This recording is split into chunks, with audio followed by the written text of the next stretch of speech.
Hello YouTube family, it's Horizon. I am coming at you with an update. Last time I think I updated you guys, it was November 21st. Today is January 5th, I think. Yes. And so I think we're about, let's see, I had surgery June 22nd. So July, August, September, October, November, December. So this is probably, we're a little bit past like my 6-month update, so we'll say 6.5-month update. Okay, so my highest weight was 304 pounds. My surgery weight was 284. My current weight, which I weighed in 2 days ago, was 214 pounds on the dot. And my goal weight is 153 pounds. I got that number because I took what is supposed to be my average weight, which for my bone structure, there's a 20-pound window, and I just kind of chose to be right in the middle of that. So I should ideally be, for my height and bone structure, I should be anywhere between 143 and 163. I decided, boom, I want to be right in the middle. So that's where I got that number. If you want to find out what your goal or ideal weight for your body type / height, you can just Google it. That's what I did. I Googled a little calculator thing. If you're not sure of your body type, there's a measurement that you can do around your wrist. Again, you can Google it, but it'll tell you what bone structure you have. So I have a large bone structure just by the size of my wrist. That just kind of tells me the size of my bones and what my structure is. So that's where I got that information. I wanted to touch base again with you guys because I really miss doing my videos, and I really like the support I get from posting videos and progress, and I'm hoping that my videos can help answer questions for anyone thinking about doing the surgery or who has just recently had surgery and doesn't know what to expect in the coming months. This is my journey. Everyone's journey is going to be totally different, uniquely different to, and specific to them and what they do. There's so many different variables that can help or hinder your success. So this is just my little, my experience with it. So with that, I'll go ahead and say that I am down a total of 90 pounds since I started my journey in June. June 1st, I weighed in at 304 pounds, and I'm at 214, which means I'm exactly 10 pounds away from a 100-pound loss, and I can't believe I'm looking at that in the face right now. And that means I have 14 pounds to get into Wonderland. I'm so excited. I have been in a stall since like November. I hadn't lost any more weight, and I was really worried because I was eating really crappy, and the holidays coming through. But actually, after I made my previous video, I really kind of kicked my butt in gear and made some very conscious decisions as far as what I was putting in my mouth. So that is dramatically improved, and I'll get a little more in detail on that. But I just want to say I'm shocked that I had dropped, 6, 7, 8, 9. I dropped 9 pounds since the last video. So that's really good because, like I said, I was stalled out since like October, the beginning of October, and I hadn't lost any weight. Well, I lost like maybe 2-3 pounds or something. So pretty excited that just changing what I eat really put my body back in weight loss mode. So I can't stress enough how important it is to make good decisions about what you eat. I still don't work out. I have never worked out. In the very beginning, I did a lot of walking, but since I started working and I moved, and life has just been really hectic, and I just have not gotten to it yet. So and I know I need to. That would definitely help strengthen my muscles and help with the weight loss. But as of right now, I haven't done it. But what I'm getting at here is that I can't stress how important eating the right foods is. So, and if you don't know already from any of my past videos, I eat gluten-free. I decided to go gluten-free for life after surgery, and I couldn't be happier with that decision. And I live in Portland, and Portland is very progressive as far as special diets go, especially being gluten-free. Like, I'm probably in the gluten-free capital of the world, probably, is what I feel like Portland is as far as that goes. So I have a lot of things available to me to make it easier, I guess. So, yeah. I'm going to talk a little bit more about making those conscious choices. So the last video I made, I talked to you about how I was eating pizza and sandwiches and rice and pasta and all this stuff. Since I did talk to you guys last, like I said, I did get my butt in gear and just really started being more aware of what I was putting in my mouth. Before it was just kind of like, oh, I just want to munch. It was kind of robotic. You just grab something out of the cupboard, you're eating it, you're doing dishes, and you're just going back and snacking on those chips or crackers or whatever. And I've really made it a point to really pay attention to what I'm eating. At work, they have this lovely snack table in the back. They're always bringing bagels and donuts and candy and chips, and of course I can't have bagels and donuts, but there's candy back there that I found myself. Snickers bars, so many Snickers bars. Awful stuff. But I found myself just mindlessly eating that stuff throughout the day, and I was like, what am I doing? So, like I said, just being more aware of what I'm eating. There was a day or two where I wrote down, like, anything that I had a little notebook at my desk, and if I found myself eating something, I'd just write it down real quick, and then, by the end of the week, I'm like looking at it, and I'm like, what? No, this is not good. So, just kind of just looked at what I was eating, realized I was doing really bad, and just kind of put a stop to it. So I kind of just restarted with the basics. I got myself back on my eating schedule, like, hey, you only eat at this time, and this time, and this time. I eat 6 times a day. That's how I've always done it. It helps me get my protein in, it helps me get my fats in, it helps me get all my water in, helps me get all my vitamins in. I just do better when I follow a schedule. And the neat thing about my Fitbit, I still wear it every single day. Oh, here it is. It's charging, so it's kind of tethered to the computer, but I still wear that every day. And it has a silent alarm. I have it set to go off on each of my breaks at work.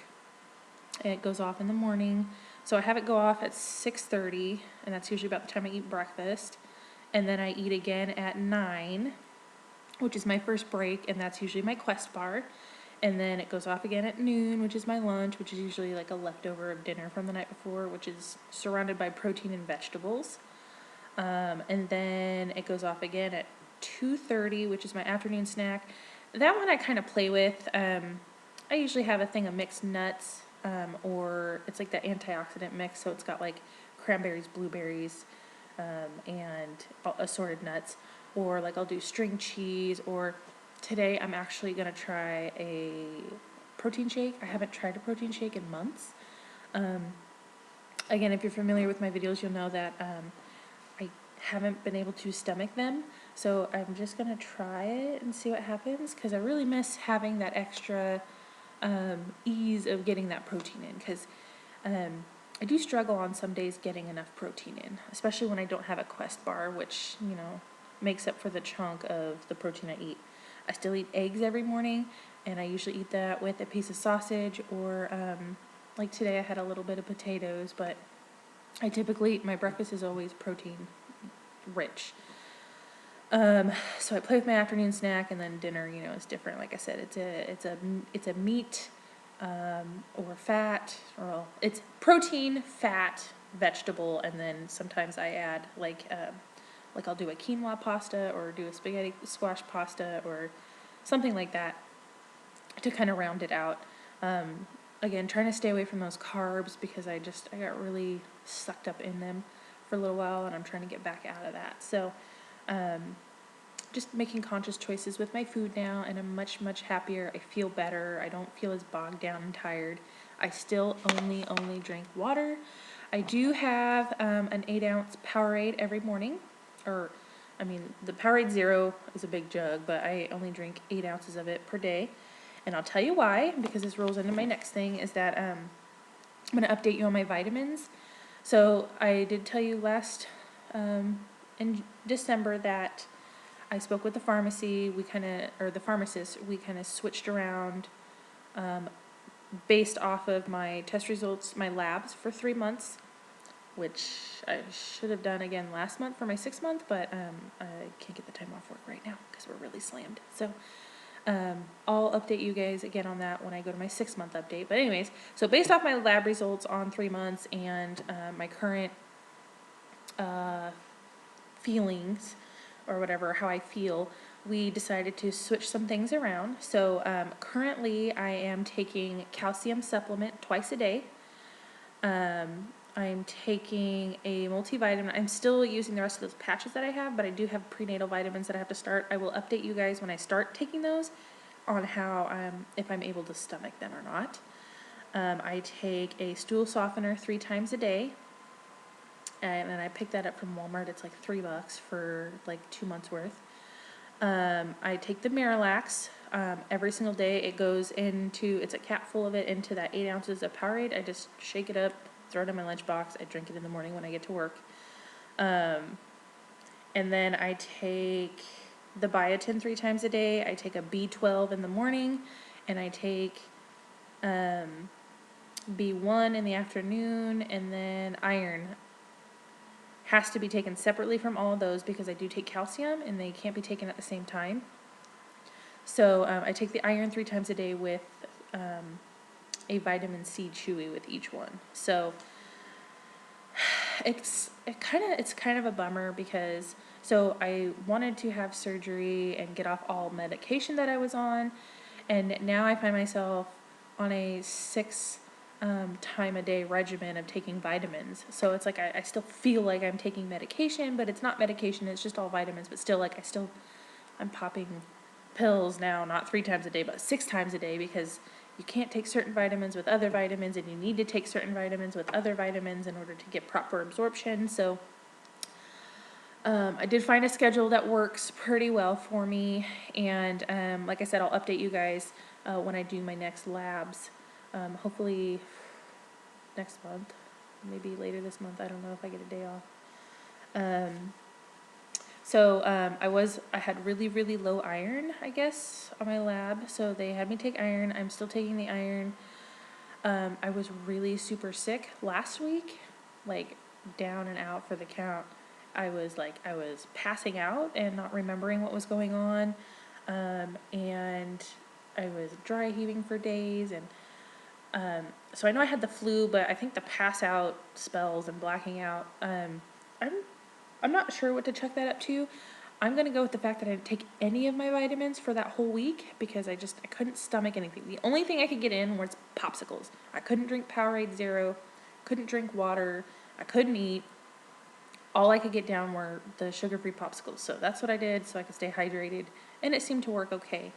But I wasn't able to take any of my vitamins. So I'm thinking the fact that I was so lethargic and blacking out, probably from the low iron and the lack of vitamins and any sort of nutrition. So yeah, so pretty excited with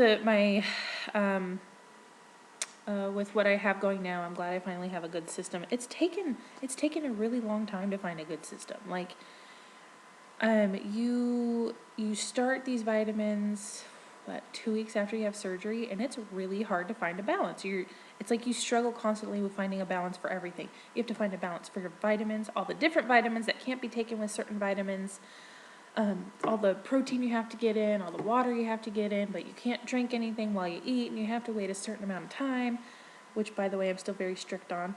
But eventually, just by trial and error, you figure it out. You figure out when you can drink, you figure out when you can eat, you figure out when to take your vitamins, you figure out which vitamins you should be taking versus ones that you don't really need. that pharmacist is actually removing me off of, she said after I finish the B12 and the B1, we're just going to stop those and see where I'm at, because I don't have a low level on any of those. In fact, they're a little elevated. So she said I can continue just taking the ones I have till they run out, and then we'll go from there. So it's nice, because when I reviewed with her, she was like, do you feel like you're taking a lot every day? And I was like, well, yeah, I feel like I'm taking too much. So it was just really nice. So if you have the opportunity at your doctor's office, if they have like a pharmacist, mine reached out to me because I didn't know this was even an option, but she reached out to me and was like, hey, let's review what you're taking. Let's see if we can condense, or if we need to switch anything around, or stop taking anything, or be taking something new. So that was really a useful thing to do, and I'm glad I did it. Okay, so enough about that. The next thing I want to talk about is a little bit TMI. So we're going to start with the Miralax and the stool softeners, because my whole entire journey, I've said I've had a really, really, really, really hard time, no pun intended, with pooping. And since I started taking this Miralax and the stool softener, oh my gosh, I am back to going regularly. And the Miralax doesn't give you like, it's not like an explosive reaction. It doesn't give you cramps or anything like that. It just softens everything, and it moves things down your intestines like it should be. So, very, very happy with that. I don't feel as bloated anymore. I'm not afraid to go to the bathroom like I was before. And I'm really, really, really glad that I did give this a try, and I'm regular again. So if you are struggling, or you may find yourself struggling, talk to your doctor about getting the Miralax. It's a powder, and it comes in a big jug. There's a cap which measures out, so you just dump it in there, and then you have to take it with like 8 ounces of water, or they suggest Powerade because it could deplete your electrolytes. So I just weigh out 8 ounces of Powerade into an old Powerade bottle, which I trade out every couple days, and dump it in there. It's flavorless, so if you drink it with water, you can't taste it. You just have to shake it up really good, and it completely dissolves. It's flavorless, and yeah, it's not bad at all. And then, like I said, I take my stool softeners 3 times a day. I take one with each of my regular vitamin regimens. So that's been great. Also, my monthly visitor has, this last month, I had a 2-week one, but it was really, really, really light. It was only kind of like heavy-ish for like 3 days. But, so it went the 2 weeks, but it was just extremely light and like spotty. So I have hope now that it's finally freaking going away again like it should. So I'm hoping my hormones are kind of balancing out at this point, and that'll go away, because I do have an IUD, and I should not even have one. So pretty excited about that. Hair loss, I think, is pretty much done. I mean, I lose a little bit of hair when I brush my hair, but no more than I did, actually probably a lot less than I did before surgery. So I still take a lot of biotin. I still plan on taking biotin to promote my hair growth. Biotin doesn't necessarily prevent hair loss. What I found in my research, this is what I thought going into the surgery, that, I'll just take biotin, it'll make sure my hair doesn't fall out. No. Biotin promotes healthy hair growth. So before you hit hair loss, and then while you're experiencing hair loss, the biotin is just going to be there to promote healthy hair growth. So once your hair loss phase dies down or slows down, the biotin is going to start kicking in and making your hair grow. It's also really done wonders for my nails. So, yeah, good. So yeah, good with that. So it's like my hair loss I started hair loss in August, and it was really scary. Very bald, like back here, there's not a lot of hair, and then my hair was thinning in this area. You can kind of see a line of it, like right through here. Lots of thinning through the top of my head here, but really bad on this side, and then right here. I don't really know the science of where the hair falls out or what, but it just did, and I just did the best. I always do these comb over things, I guess is what I'm gonna call it, a comb over. And just make sure I have more of my hair from up here pulled back to the back. And it doesn't look bad. So, I also chopped all my hair off. It was down to my butt. I decided to cut it. I cut a foot off of it. So it was like mid-back in September. But I just think the weight from how long it was just really helping pull more of it out. So I said, screw it. And I just chopped it all off. And it seems to be doing a lot better. And I actually really like the short hair. So I'm happy with it. What else? What am I eating? So I'll just kind of run through. Like I said, again, I'm doing low carb, high protein, high fat. That, I know a lot of people might cringe about the high fat, but from experience, I tend to lose a lot more weight when I'm eating more fat and less carbs. So I'm just going to stick to what I know is good for me and what works for me, and that seems to work. So, I mean, it is what it is. Jalapeno poppers I make for my family, and it's actually just, I cut the jalapeno in half, I hollow the seeds and the veins out, stuff it full of cream cheese, and then usually we put a slice of bacon on top, or I actually got an air fryer for Christmas, so I can fry foods without any oil, or little to no oil, so I'm really excited about that, because I can just drizzle a little tiny bit of olive oil, or put no oil in there anyways. But the poppers, I did the cream cheese and the jalapeno, and then I wrapped a whole entire piece of bacon in it, popped it in the air fryer. Oh, it's so good. So good. And you know what? It's high fat. There's protein. There's dairy. There's a vegetable. There's lots of vitamin C. Can't really go wrong with that. I have a ton of recipes.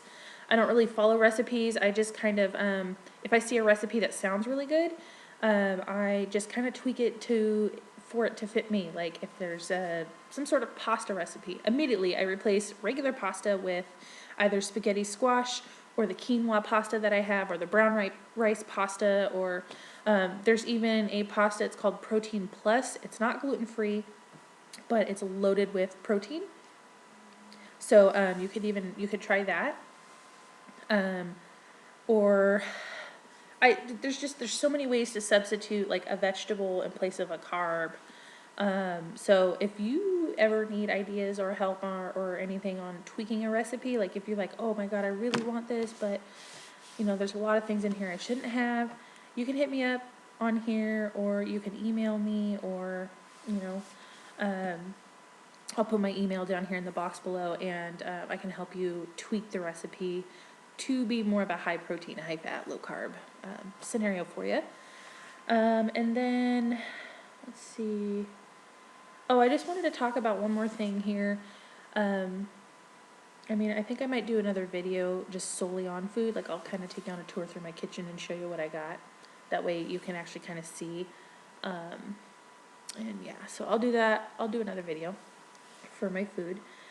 Last thing I wanted to talk about is, I don't know if any of you have, I mean, probably so many of you have experienced this, but so before weight loss, you know, I had a sit-down job, and it was fine. And like I said, my butt and my legs and my thighs have always been on the smaller side. But man, since I've lost a lot of weight, I think I should take my measurements again. But I sit down and it hurts. Like when I sit on the toilet, it hurts. Like I feel like I'm just sitting on my bones. It's like I have a bony butt now. Totally new sensation. Or when I sit on the carpet the wrong way, like how I am right now, like I feel like I'm just sitting on my bone. Like there's no padding left. My chair at work, my butt hurts because there's no padding on my butt, and it just hurts. When I lay down on my side a certain way, I'm laying on my side. I'm laying on my ribs. Like I feel like my ribs hurt because all my weight is on my bones. There's no padding there on my ribs anymore. Where else? I have these weird divots in my knees, which I never used to have before.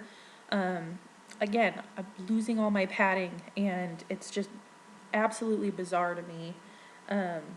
All these new things I'm experiencing with losing weight.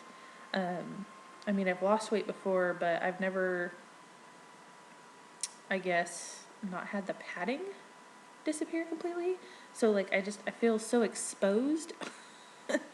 And my bones just kind of ache sometimes. So that's a new sensation you may or may not run into. If you have, hey, share with us what's some weird bony weirdness that you're experiencing. I'm still waiting for collarbones to pop out.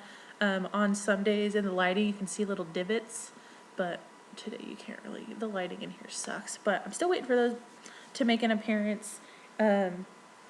But yeah, so some weird divots in my knees, and the fact that my butt hurts every time I sit on a toilet. I mean, it doesn't hurt, it's just uncomfortable, I guess, because, you know, it used to not be a thing, but now it is. I don't know. So, okay, I rambled enough about being butt hurt. Thank you for watching. I'm really sorry these videos always be so long, but it's like, you know, a month's worth of stuff I'm trying to cram in as quick as I can. Again, I'm still hoping to do these more often. I just never seem to find the time to do it. So, I'm going to get off of here. Thank you for watching. If you have any questions at all, don't hesitate to ask, because I am an open book and I am here to be real with you on everything that I can. So if there's anything I missed or you want me to elaborate a little bit more on something, go ahead and ask. I will gladly do it. You all have a wonderful day, and I hope you are staying warm. Bye-bye.